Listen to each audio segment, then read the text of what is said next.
Je ne crois pas qu'on se connaisse, vous et moi. Mais je suis à peu près certain qu'on a bien dû se rencontrer quelque part, sur la route. Vous, au volant de votre voiture, et moi, dans la cabine de mon semi-remorque. Oui, je suis routier.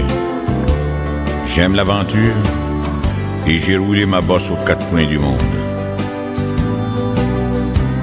J'en ai passé des frontières et bouffé des kilomètres de poussière, de boue ou de neige.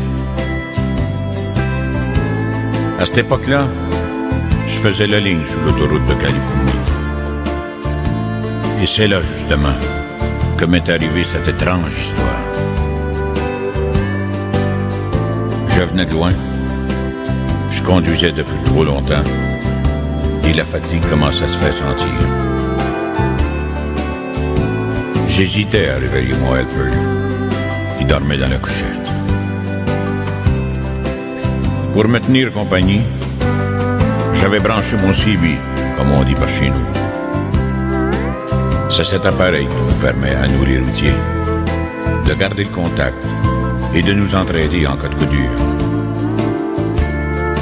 Je venais à peine d'allumer le canal 27 de mon CB lorsque j'entendis, à travers la fréture, une petite voix lointaine qui parlait. Une petite voix d'enfant qui appelait. Allô? Allô, les routiers? Ici Teddy Bear. M'entendez-vous? Ici Teddy. Répondez-moi. Je tournai le bouton de mon CB sur l'émission et questionnai à mon tour. Allô? Allô, Teddy? Ici la route. D'où appelles-tu? Que veux-tu? La voix du gamin répondit un peu plus proche. Ici, Teddy. J'appelle les routiers. Je te reçois, Teddy. Que veux-tu?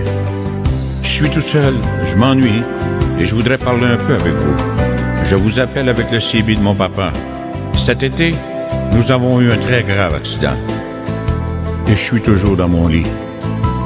Le docteur dit que je pourrais remarcher un jour, mais que ce sera sûrement très long. J'habite une petite maison tout près de l'autoroute.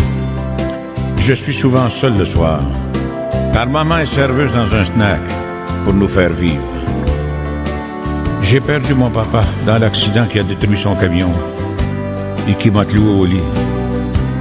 Il m'emmenait de temps en temps pour les petites courses, mais maintenant, il ne vient plus jamais personne.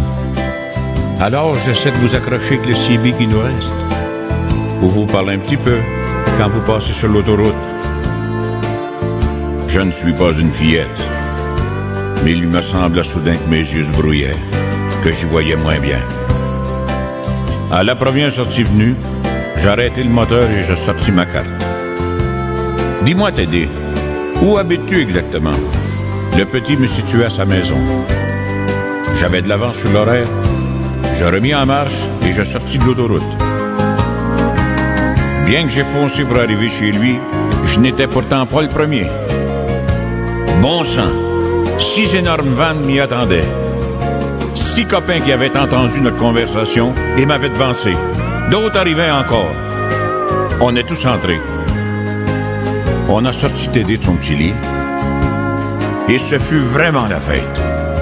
Chacun voulait le porter, l'asseoir derrière son volant, le cajoler. Le gamin rayonnait. On lui donnait un tas de petits gadgets qu'on avait dans nos cabines et puis il fallut bien penser à reprendre la route. Je l'ai remis dans son lit après l'avoir embrassé une dernière fois.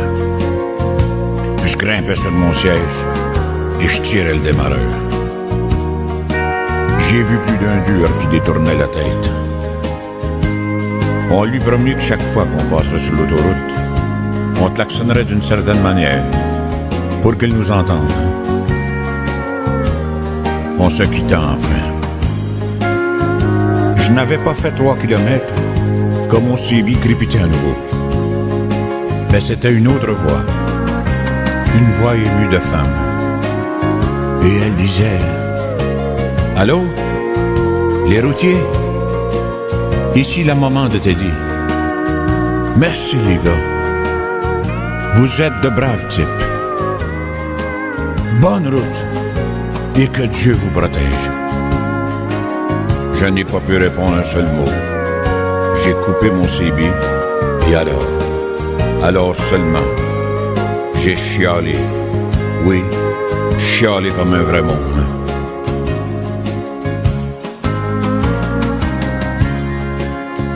Le routier et l'enfant, la version québécoise de John Starr.